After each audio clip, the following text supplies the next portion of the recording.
Earlier today, we saw former Olympic snowboarder turned El Chapo-esque drug trafficker Ryann Wedding arrested there and landing back in the U.S. after being on the run. So we want to continue to talk about this. Bring in our next guest to help break it all down. A friend of the program, Jeff Nadu, podcast host. You got a great podcast, The Sit Down with Jeff Nadu. Always great to have you on. And Jeff, this was one where you had him shredding powder on the slopes there or snowboarding, and now he turned it into this really organized crime escapades. Happy as always, Mike. Yeah, I mean, it's really something out of a movie. And I suspect in 2, 3, 4 years, there'll be a really good blockbuster film that comes out about Ryann Wedding's life. Yeah, I mean, he actually, as you alluded to, in the early 2000s, participated for Canada in the Olympics. He did pretty well at that level, ended up getting out, became a bouncer, started meeting all sorts of people in the Canadian scene, eventually started growing and cultivating marijuana, then was actually arrested by this government. He spent some time in prison. He was released in 2011, and by that point, he had made many connections. He became really, as far as the Western Hemisphere is concerned, he is one of the biggest drug traffickers really right now. The one thing about Kash Patel that he did tell the truth on is Ryann Wedding, it's been kind of discussed in the media that he's not this big fry that they claim him to be. I talked to some of the best cartel journalists in Mexico, in America. Ryann Wedding is a top-level individual in the Sinaloa cartel. It's that simple. He is very important to the flow of cocaine and other drugs. And he's been able to make various partners over the years. He's ordered murders over the years. He is a very dangerous individual. Yeah, what a huge bust this was. Jeff, are we learning a little bit more about how he was apprehended? What have you been learning on that really angle to it all? Yeah, I had pretty much known right away. There's really, if he is what they say, which we believe that he is, the only reason that he would ever be caught or at least apprehended is a self-surrender. And this was actually reported yesterday by one of the top-level security people in Mexico, a person called Omar Garcia Harfuk, and he had made it clear that a Canadian national had turned himself into the embassy in Mexico City. Ryann Wedding absolutely, through his attorneys, turned himself in.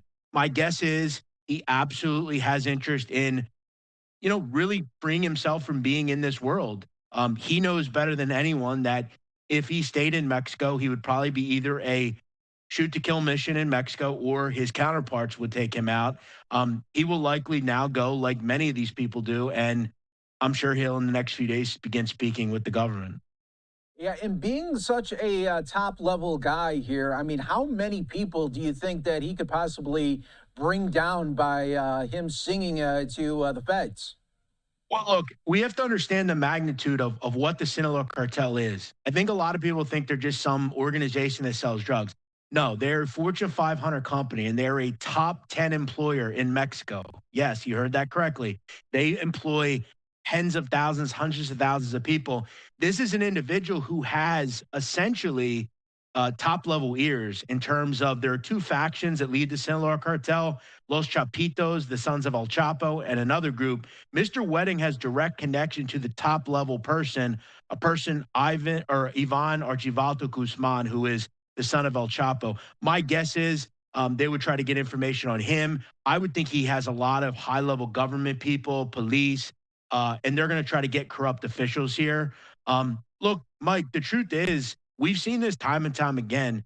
The federal government will do business with these types of people if they believe they can get bigger fish. I've interviewed the individual that brought down John Gotti, a person called John Gleason. And I asked him why he made a deal with Sammy Gravano many years ago, why they forgave Sammy the Bull for 19 murders.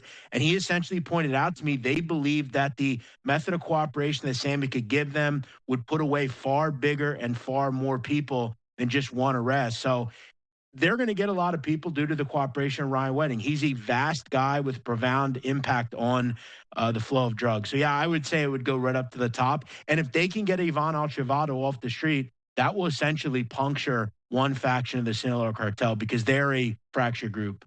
You know, earlier, Jeff, you really hit it right there on the nose by this. Whenever this becomes a movie, a documentary, I mean, it's going to be fascinating because I think a lot of people, when they're reading these headlines, looking at the story here, they want to know, okay, how much after this Olympic career did he just go turn a 180 and start into this whole drug business? I think that is a really fascinating part that a lot of people are going to want to know about. So Ryann Wedding participated in the 2002 Olympics. I would say within a year or two, he actually entered college. He went to a university in Canada called Simon Fraser. He started kind of moonlighting as kind of getting into a bodybuilding career, ended up becoming a bouncer in Vancouver. And at that point, really in the early to mid 2000s, there was something that was really popping off in most notably British Columbia called BC Bud, where there were all these high level marijuana farms popping up. And that was really his first foray into narcotics. Eventually, it moved into cocaine because anybody that knows anything about narcotics knows that you can make a lot of money selling cocaine. And he made a lot of connects, not only in Russia and places like that, but in Mexico and in South America. He's also been one of the things that a lot of people don't talk about is he's a very formidable person in terms of Colombia. He has a lot of connections to the actual producers. You can only get cocaine in Colombia, Peru, and Bolivia, really. And he has good direct connections right to them as well. Very vast guy.